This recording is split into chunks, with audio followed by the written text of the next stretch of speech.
इनके पद्धतिशास्त्री को देखें तो इन्होंने ऐतिहासिक तुलनात्मक विधि, मूल्यांकन निर्णयात्मक विधि, व्यक्ति को ज़्यादा इम्पोर्टेंस दी है। जैसे कि दुर्खिम ने समाज को इम्पोर्टेंस दी है, इस प्रकार इन्होंने व्यक्ति को ज़्यादा इम्पोर्टेंस दिया है। इन्होंने इंटरप्रिटेशन और अंडरस्टैंडिंग को ज़्यादा इम्पोर्टेंस दी है। वस्तुनिष्ठता अपनाई है, क्या है का अध्ययन करना चाहिए समाज में हमें, और समाज कोई भी मूल्य मुक्त नहीं हो सकता, इनका मानना था।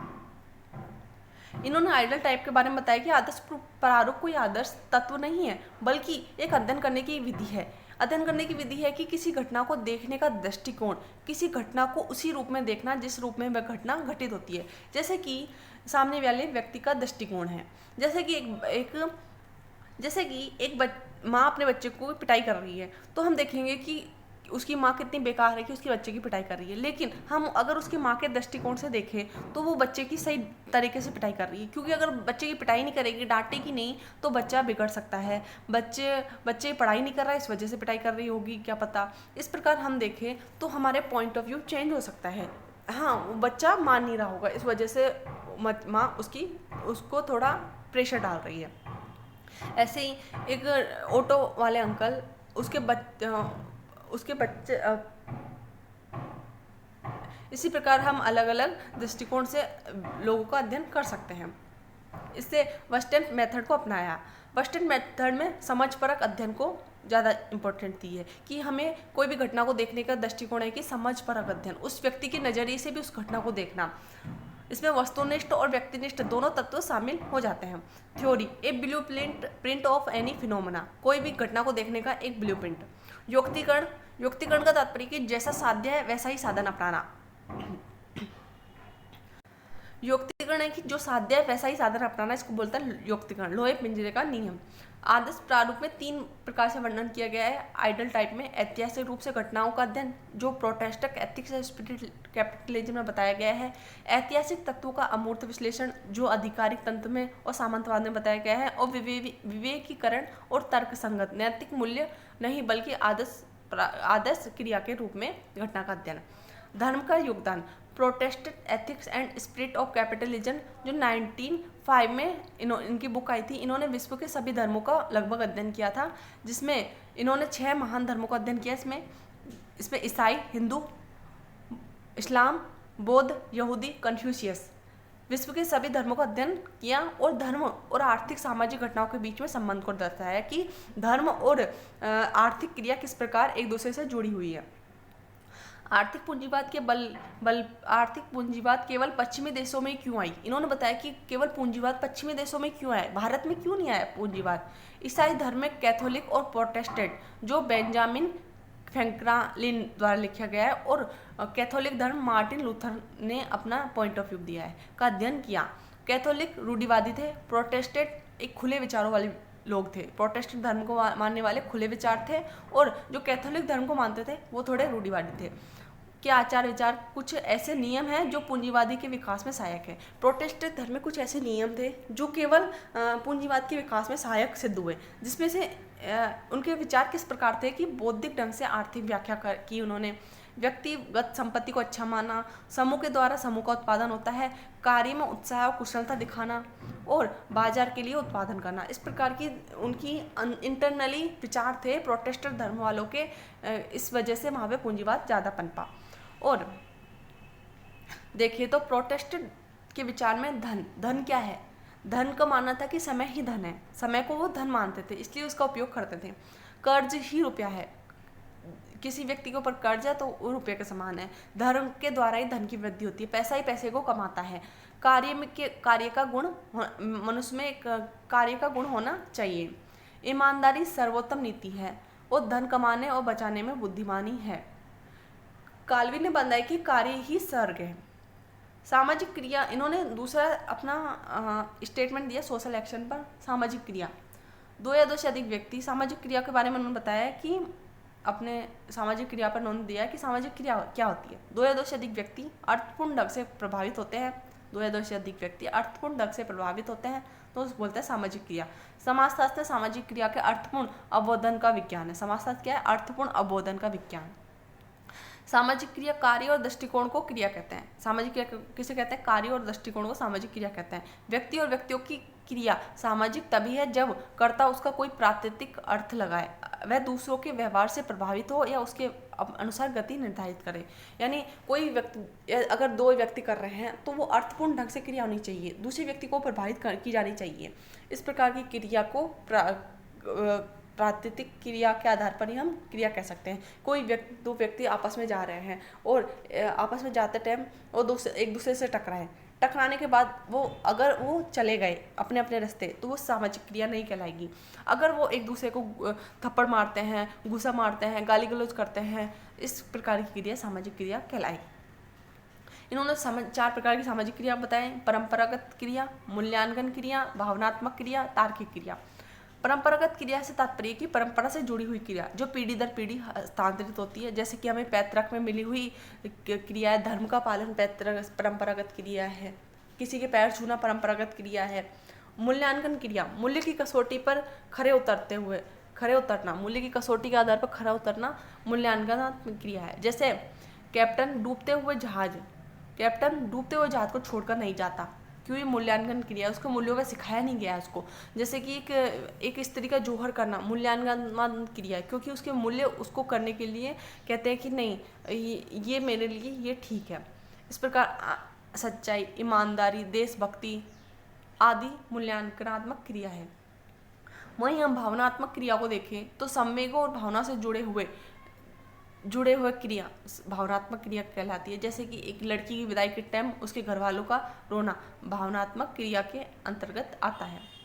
धार्मिक विश्वास, पारंपरिक विश्वास और पारिवारिक संबंध होते हैं, माँ और बच्चे को डांटना, इस प्रकार की क्रिया भावनात्मक क्रिया कहलाएगी।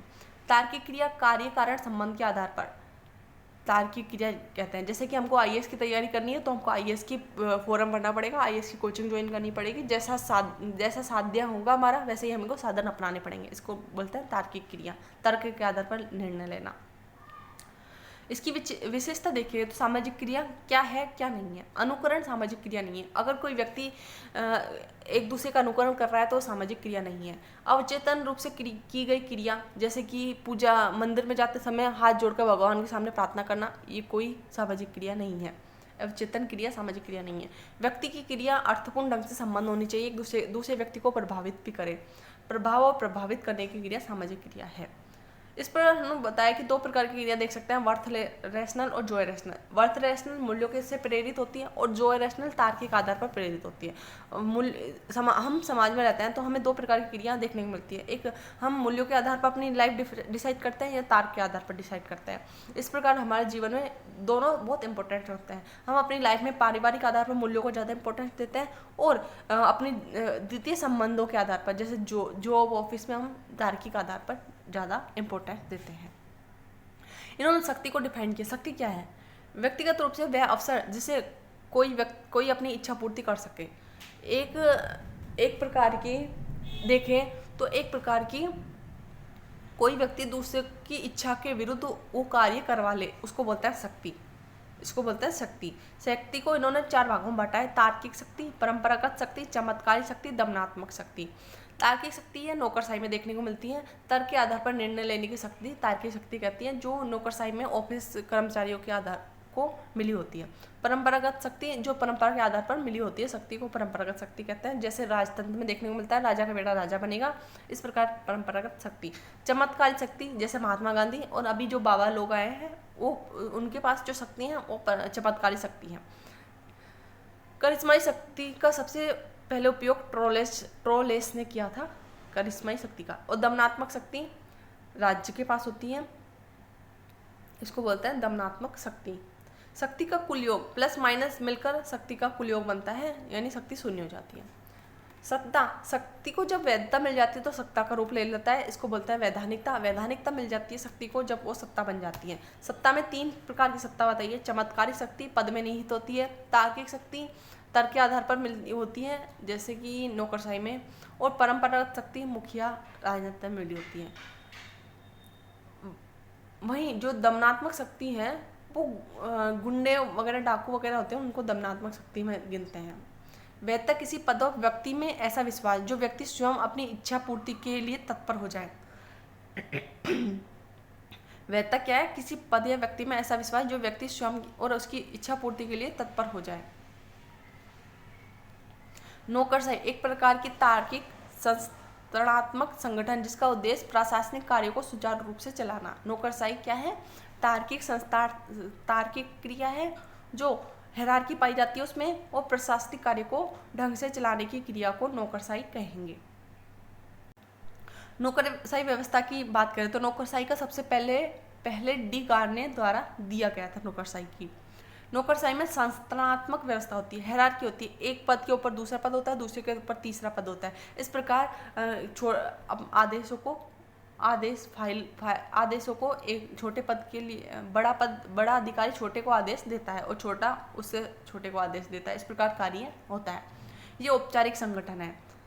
लिखित नियम पाए जाते हैं, फाइलों की व्यवस्था होती है, सारे रिकॉर्ड मौजूद होते हैं। पद अव्यक्तित होता है, इसमें पद बदलते रहते हैं, एक टाइम के बाद चेंज हो जाते हैं। फाइल व्यवस्था पाई जाती है, तार्किक वैचारिक प्रणाली है और लोहे पिंजरे का नियम पाया जाता है। निश्चित ढांचा होता है, कम्युनिकेशन लिखित होते हैं। अब इसमें देखा सामाजिक परिवर्तन किस प्रकार होता है। वेबर ने बताया कि सामाजिक परिवर्तन को देखें तो वैचारिक और धार्मिक विचार में परिवर्तन से सामाजिक परिवर्तन होता है। जब व्यक्ति के विचार करने की शक्ति बदलती है, धार्मिक विचार बदलते हैं। जैसे कि आप कोई दूसरे धर्म को मानने लग जाओ तो आपके विचार अपने आप चेंज हो जाएंगे। मैं नहीं कह रही कि मानो, पर वैचारिक आधार पर व्यक्तियों में परिवर्तन होता है। हमारे जिस प्रकार के विचार होंगे हम लोगों से बातें भी उस प्रकार की करेंगे। इस प्रकार सामाजिक परिवर्तन देखने को मिलता है। युक्तिकरण में बताया कि साध्य के अनुसार साधनों को चयन ही लोहे पिंजरे का नियम के आधार पर ही युक्तिकरण है। इन्होंने दो प्रकार के युक्तिकरण बताया, वर्थ रैशनल, जॉय रैशनल। दो प्रकार की तार्किक एक्शन में वर्थ रैशनल मूल्यों के आधार पर व्यक्ति कार्य करता है और जॉय रैशनल में व्यक्ति तार्किक आधार पर अपने कार्य करता है। स्त्रीकरण, वर्ग और स्टेटस की बात की वेबर ने। स्त्रीकरण में हायरार्की में वर्ग और स्टेटस की बात की। वर्ग क्या है? वर्ग का निर्माण जीवन अवसर समान वाले लोग एक वर्ग से जुड़े होते हैं। जिनका जीवन अवसर समान होता है वो एक वर्ग से जुड़े होते हैं। इनमें सामाजिक आधार, राजनीतिक आधार, आर्थिक आधार पर तीन भागों में बांटा है। सामाजिक आधार में व्यक्ति का स्टेटस होता है, पद होता है, प्रतिष्ठा, समूह होता है। राजनीतिक आधार में व्यक्ति के दल, पार्टीज होती है, और आर्थिक आधार में उसकी वर्ग होता है, क्लास होती है। आप किस क्लास से बिलोंग करते हो, अपर, लोअर, मिडिल, इस प्रकार क्लास डिवाइड होती है। वो परिस्थिति वर्ग या जीवन शैली से जोड़ सकते हैं आर्थिक वर्ग को। जीवन शैली से जोड़ने का आता है कि समान वर्ग के लोगों की जीवन शैली समान होती है। समान वर्ग के लोगों की जीवन शैली समान होती है। ये मुख्यतः बाजार व्यवस्था पर निर्धारित होती है। बाजार व्यवस्था एक संस्था है जो व्यक्ति की जीवन शैली निर्धारित करती है।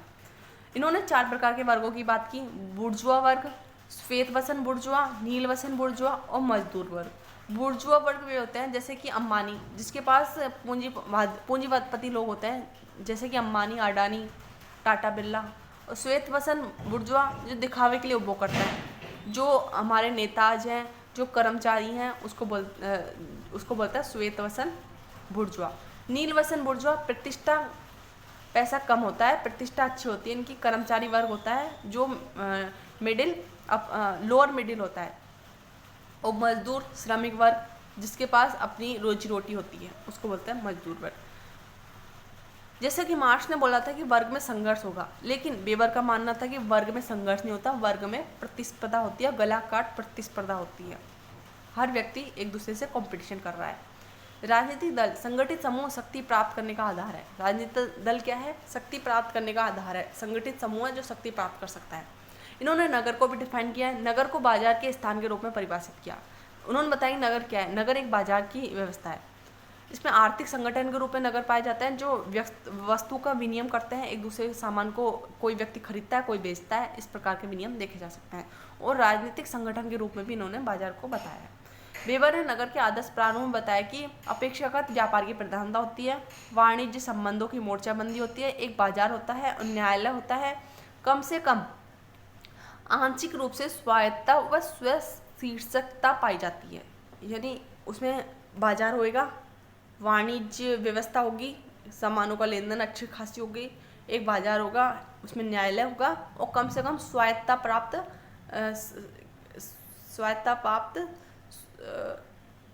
स्वशीर्षता पाई जाती है उसमें। इस प्रकार वेबर ने धर्म के आधार पर इन्होंने इंडिया के धर्म का अध्ययन किया, चाइना के धर्म का अध्ययन किया, और इनकी मुख्य पॉइंट था कि धर्म के आधार पर या वैचारिक के आधार पर परिवर्तन से समाज में परिवर्तन होता है। ये एक आर्थिक निर्धारणवादी थे। इस प्रकार इन्होंने अपने अध्ययनों में धर्म पर लिखा, इन्होंने वेस्टर्न मेथड दिया, इन्होंने मुख्यतः देखा गया है कि अपने अध्ययनों में सामाजिक क्रिया पर बात की, धर्म पर बात की, शक्ति सत्ता और क्रिया के बारे में बात की, नौकरशाही के बारे में बात की, सामाजिक स्त्रीकरण और सामाजिक परिवर्तन के बारे में भी इन्होंने अपने पॉइंट ऑफ व्यू दिए हैं। इस प्रकार ये टॉपिक हमारा यहीं समाप्त होता है।